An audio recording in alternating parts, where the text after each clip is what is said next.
Selamat datang di audiobook keluaran dari Audiotune yang berjudul Aku Bukan Wanita Penggoda. Karya dari Elis Kurniasih, memasuki bab ke-65. Oh my god. Dengan pengisi suara Sensen, selamat mendengarkan. Di malam yang sama, tetapi tempat yang berbeda, Vanessa masih larut dalam kesedihan. Sejak keluar dari apartemen Kenan, ia hanya berputar-putar kota itu. Semula ia duduk di sebuah taman dengan terus menangis. Air matanya tak kunjung berhenti. Walau sebenarnya hatinya menyadari bahwa sejak awal Kenan memang hanya menjadikannya sebagai sahabat. Namun Vanessa terlalu percaya diri. Ia memastikan bahwa lambat laun, Kenan pasti akan mencintainya. Karena tidak ada pria yang tidak bertekuk lutut padanya. Setelah hari semakin malam, ia pun beralih ke sebuah klub yang memang hanya didatangi oleh kalangan atas. Sudah 12 tahun lebih, ia tak lagi menginjak klub itu. Pertama kali ia diperkenalkan tempat ini oleh mantan pacar yang telah mengambil kehormatannya. Saat itu mereka tengah merayakan kelulusan di sebuah tempat romantis yang sejuk di Lembang dan berjalan-jalan ke pusat kota yang dijuluki dengan kota kembang itu. Malam semakin larut. Vanessa pun semakin mabuk. Ia terus menenggak alkohol itu. Nona, Anda sudah sangat mabuk, ucap bartender yang tidak ingin memberi Vanessa minuman lagi. Belum. Aku belum mabuk, jawab Vanessa parau. Vanessa masih meminta gelasnya diisikan oleh minuman haram itu. Aku mau lagi, ucap Vanessa lirih. Tidak bisa, Nona. Anda sudah sangat mabuk, jawab bartender itu. Aku tidak mabuk. Vanessa menghentakkan gelas itu dengan nada tinggi. Sudah berapa kali aku bilang, kalau aku tidak mabuk, aku masih ingin minum. Vanessa terus berteriak tidak jelas, membuat orang-orang yang ada di sekelilingnya pun ikut menoleh. Sedari tadi, sejak wanita itu duduk di taman hingga sampai di klub ini, ponselnya terus berdering. Sang ayah terus menelpon putrinya yang tak kunjung memberi kabar. Namun Vanessa mengabaikan suara deringan yang tidak terdengar nyaring dari dalam tasnya. Kemudian seorang pria yang mengenal Vanessa pun hendak menghampiri. Namun penjaga klub yang berbadan besar dan berjas safari itu terlebih dahulu menghampiri Vanessa. Nona, mohon maaf. Anda tidak boleh mengganggu pengunjung yang lain, ucap penjaga keamanan itu. Si bartender pun memberi kode kepada penjaga keamanan itu untuk membawa Vanessa keluar. Ayo ikut kami. Satu pria bertubuh besar dan berjas yang sama itu pun ikut menghampiri dan membantu temannya membopong lengan Vanessa untuk berdiri dan mengeluarkan wanita itu dari sana. Lepas! Aku tidak mabuk, dasar bodoh! Aku tidak mabuk, kau dengar, ha? Teriak Vanessa seperti orang gila. Stop, lepaskan dia, ucap pria yang sedari tadi memperhatikan Vanessa yang sedang berbuat keributan. Kau mengenalnya? Tanya salah satu penjaga keamanan itu. Ya, saya mengenalnya. Baiklah, ini. Kedua pria bertubuh besar itu memberikan Vanessa pada pria yang juga bertubuh tinggi tegap. Walau ototnya tidak sebesar kedua pria yang membawa tubuh Vanessa tadi. Wajah acak-acakan Vanessa membuat orang tidak begitu mengenalinya. Apalagi airliner yang Vanessa gunakan sudah meleleh berantakan di wajah cantik itu. Lain kali jangan ajak temanmu yang merepotkan ini ke sini, ucap salah satu penjaga keamanan itu. Baik. Pria itu mengangguk. Lalu pria itu membawa Vanessa ke dalam mobil. Kenan, jangan tinggalin aku, racau Vanessa sembari mengelus dada pria itu. Masuklah, Van. Pria itu menuntun Vanessa untuk duduk di dalam mobilnya dengan sabar. Nan, kamu ingin membawa aku pulang ya? Tanya Vanessa tersenyum dengan nada khasnya orang mabuk. Pria itu tahu bahwa saat ini Vanessa adalah seorang model yang sudah bertunangan dengan pengusaha muda yang sangat ia kenal. Karena pria itu bekerja di perusahaan pengusaha muda itu.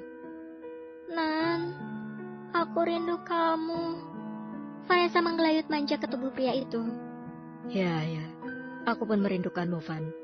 Balas pria itu dan mendudukkan Vanessa dengan posisi yang benar serta memasangkan seat belt pada wanita yang tengah mabuk berat itu. Kemudian pria itu pun membawa Vanessa ke apartemennya. karena sangat tidak mungkin jika pria itu memulangkan Vanessa ke Jakarta dengan keadaan malam yang kian larut. Sesampainya di apartemen, pria itu membopong tubuh Vanessa yang sempoyongan dan berjalan lambat, membuatnya tidak sabar, lalu menggendong tubuh Vanessa ala bridal.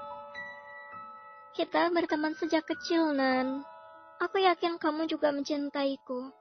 Kamu tidak mencintai istrimu. Vanessa masih meracau di sela-sela perjalanan menuju kamar pria itu. Nan, Kenan Aditama. Vanessa terus mengucapkan nama pria pujaan hatinya, membuat hati pria itu pun teriris mendengarnya. Berhenti mengucap nama itu, Van. Pria itu geram, namun Vanessa menghiraukannya. Pria itu menekan paskot hingga pintu itu pun terbuka. Ia memasukkan Vanessa ke dalam kamar dan merebahkan tubuh itu perlahan di atas tempat tidur besar itu. Kamu tidak pandai minum, Van. Selalu menyusahkan jika sedang mabuk. Ucap pria itu sembari melepaskan high heels yang melekat di kaki jinjang Vanessa. Ia pun mengelus kaki mulus Vanessa. Sungguh, ia rindu dengan tubuh mantan kekasihnya dulu. Ya, pria ini adalah mantan kekasih Vanessa sewaktu SMA. Dan dialah orang pertama yang telah menyentuh mantan tunangan sekaligus sahabat Kenan itu. Vanessa melenguh saat bibir pria itu menelusuri ujung kaki hingga perutnya. Nan, Vanessa terus melenguh dengan menyebut nama yang bukan nama pria itu. Sontak pria itu pun menindih tubuh Vanessa dan wajahnya berhadapan dengan wajah wanita yang sedang mabuk berat itu. Sudah berapa kali aku bilang, jangan sebut pria itu di hadapanku. Pria itu membentak Vanessa, hingga Vanessa terdiam dan mengerjapkan matanya berulang kali. Menatap wajah pria itu dengan seksama. Tiba-tiba pria itu mencium bibir Vanessa. Semula Vanessa menolak, namun pria itu memaksa hingga Vanessa membalas pagutan itu. Keduanya saling melumat bibir, lidah dengan ganas dan menuntut.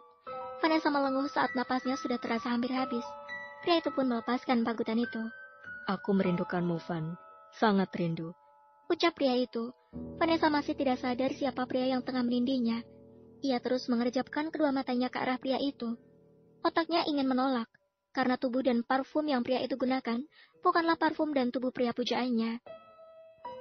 Namun Vanessa ingin mengulang pagutan itu dan menerima sentuhan lain dari bibir pria ini.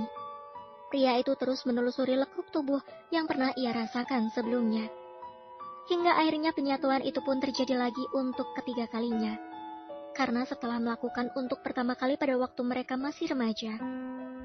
Sebelum akhirnya mereka putus, karena Vanessa selalu membandingkan dirinya pada Kenan, mereka sempat melakukan untuk kedua kalinya. Pagi pun tiba. Hanin dan Kenan tertidur pulas dalam keadaan polos. Mereka tertidur di atas sofa yang cukup besar dengan saling berpelukan. Rasti bangun lebih dulu dan melihat lagi pemandangan itu. Ia hanya tersenyum dan menggelengkan lagi kepalanya. Ia sengaja tidak membangunkan pasangan ini, karena ia tahu pasangan ini tidak lagi bersuara setelah malam yang semakin larut. Walau Rasti tidak bisa tidur karena suara itu, namun ia tetap tidak bisa bangun siang. Rasti beralih ke dapur dan membuatkan sarapan. Hanin mengerjapkan kedua matanya untuk terjaga, karena ia mendengar suara dentuman alat dapur. Ada seseorang di dapur. Ia pun menghirup aroma kopi dan roti panggang. Hanin melonggarkan pelukannya pada pria yang masih setia memeluknya erat. Ia memindahkan tangan Kenan yang memeluk pinggangnya, lalu perlahan bangkit. Mami? Tanya Hanin dalam gumaman. Jika benar yang berada di dapur itu adalah ibu mertuanya, pasti ia akan sangat malu. Ia benar-benar menantu yang tidak punya etika, pikirnya. Bukannya ia yang membuat sarapan, ini malah sang mertua yang saat ini tengah berada di sini sebagai tamu. Hanin memungut pakaiannya dan memakai pakaian itu terburu-buru. Lalu langkahnya langsung menuju dapur. Mami, panggil Hanin malu. Hey, morning. Jawab Rasti santai menoleh ke arah Hanin, lalu kembali meneruskan aktivitasnya. Mami, biar Hanin saja yang melakukan ini. Hanin menghampiri Rasti dan berusaha meraih alat dapur yang dipegang oleh ibu mertuanya itu. Sudah, tidak apa. Ucap Rasti yang menahan alat dapur yang sedang ia pegang. Jangan, Mami. Biar Hanin saja yang membuat sarapan untuk Mami dan Kenan. Rasti tersenyum dan menggeleng. Matanya melirik ke arah tubuh Hanin yang banyak tercetak tanda merah, ulas sang putra. karena Hanin kembali memakai tank top dan celana hot pants yang ia pakai semalam. Sudah, tidak apa-apa. Lagi pula lebih baik kamu bersihkan tubuhmu. Aroma percintaan masih melekat di sana. Rasti tersenyum tanpa menoleh ke arah Hanin. Seketika Hanin membeku. Ia mencium aroma tubuhnya yang memang sangat lekat dengan aroma putra Rasti. Hanin tertunduk malu. Maaf, Mam. Loh, mengapa minta maaf? Tanya Rasti menaikkan alisnya. Kamu sudah melayani putraku dengan baik. Sekarang bersih-bersihlah. Biar Mami yang melanjutkan ini. Lagi pula ini sudah hampir selesai.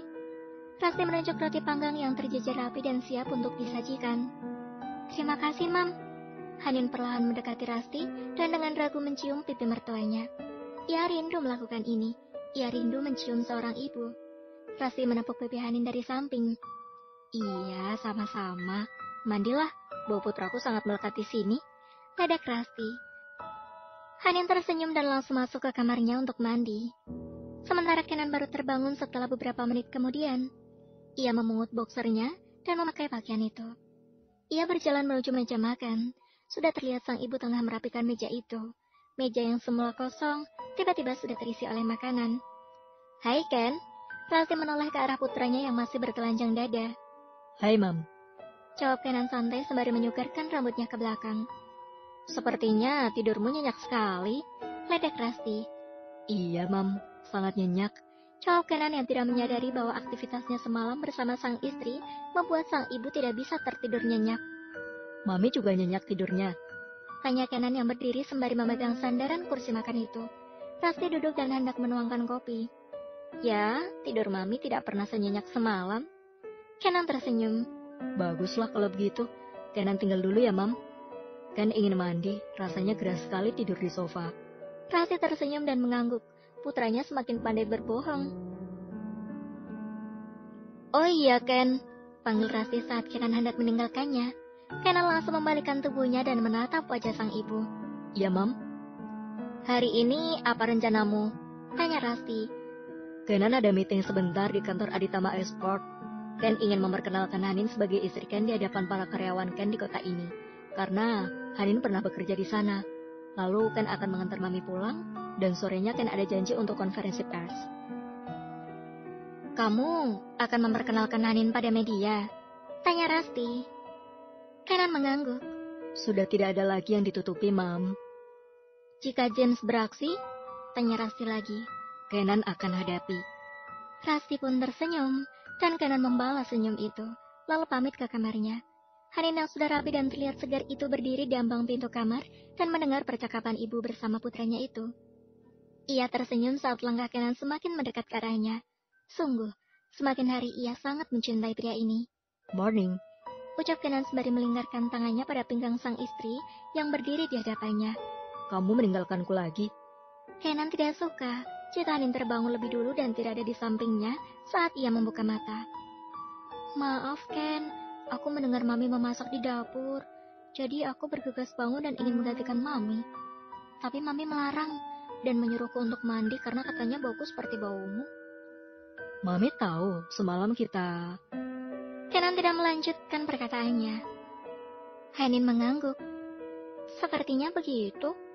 Oh my God. Kenan menepuk keningnya. Ia menoleh ke belakang dan melihat sang ibu yang juga sedang menatap pintu kamar Kenan yang tembus ke arah meja makan. Rasti tersenyum menyeringai, membuat putranya malu. Bersambung. Terima kasih sudah mendengarkan.